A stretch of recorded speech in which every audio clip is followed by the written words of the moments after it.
మనకేంటమ్మా రక్షణ చట్టాలు వస్తేనే, లేదా మనపై దాడులు జరుగుతానే ఉంటాయి. ఇంకా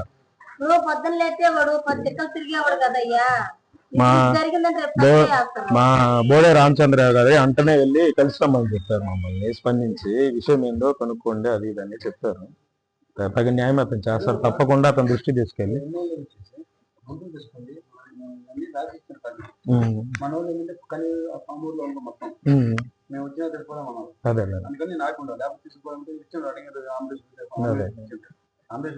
వైద్యం మంచి వైద్యం ఇప్పియండి.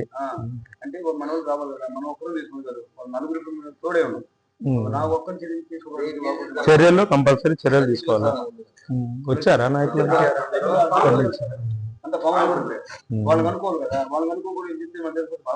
అదే వాళ్ళు మీ నాయకులు ఉంటారు కదా, వాళ్ళని కలిసి ఏదేమైనా న్యాయం జరగాలి మనకి.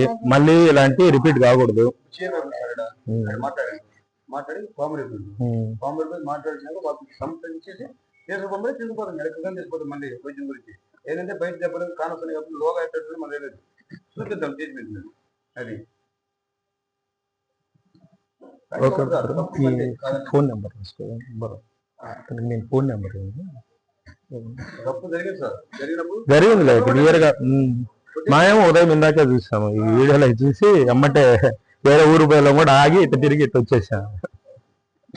ఓకే బ్రదరు, రెస్ట్ తీసుకోండి. ఉంటారు కదా ఇక్కడ, ఏదైనా అవసరమైనా నాకు కాల్ చేయండి, నెంబర్ ఇచ్చి వెళ్తాను. ఇబ్బంది అండి,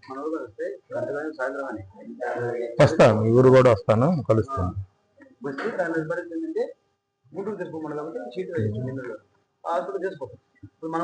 ఏదైనా వైద్యము మంచిగా చేయించుకోండి, వైద్యం అనేది చేయించుకోండి. కొంచెం రెస్ట్ ఇవ్వండి బాబుకి కూడా.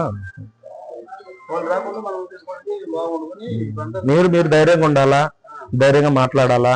మనము వెనకడి ఇవ్వకూడదు. మనం ధైర్యంగా న్యాయం జరిగేదాకా మనం ధైర్యంగా పోరాడాలి, కంపల్సరీ పోరాడాలా. ఎన్నికి పెడుతుంటారు, కేసులు పెడుతుంటారు మన మీదే, అన్ని చేస్తుంటారు. అవన్నీ మనం భయపడితే వెనకాడేస్తే ఇంకా దొక్కేస్తాం. భయపడేది ఏం లేదు, మనం ముందుకు పోవాల్సిందే, చేయాల్సిందే. మనకు న్యాయం జరగాల. ఈ రోజు బట్టలు ఇప్పి కొట్టడం అనేది చాలా తప్పు. ఈ రోజు మనం ఏమన్నా వేరే తాలిబాన్ రాజ్యంలో ఉన్నామా?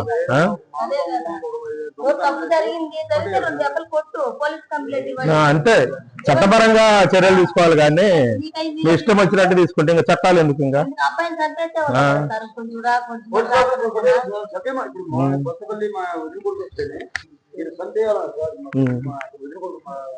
అసలు మన ప్రాంతంలో ఎప్పుడు ఇలాంటి సంఘటనలు లేవు. అందరూ అన్నదమ్ములా కలిసి ఉండే ప్రాంతం.